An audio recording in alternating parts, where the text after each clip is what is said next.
నీ పెళ్ళ చేయబెట్టు చేయబెట్ట ఒక నిమిషం ఉండమ్మా లోపల విందక్క మళ్ళీ వెళ్తుందారుకుంది కానీ పెళ్లి కుమారా నీ పెళ్ళ కాలుకో పెళ్లి కూతురు నీ మమ్మీ తల్లమ్మా ట్రైనింగ్ లో ఉండవు నువ్వు ఎత్తిపోతుందట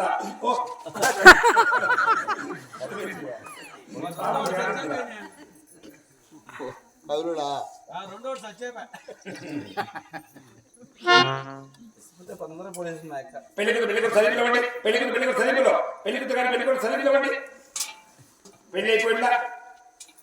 మీరు హాయిగా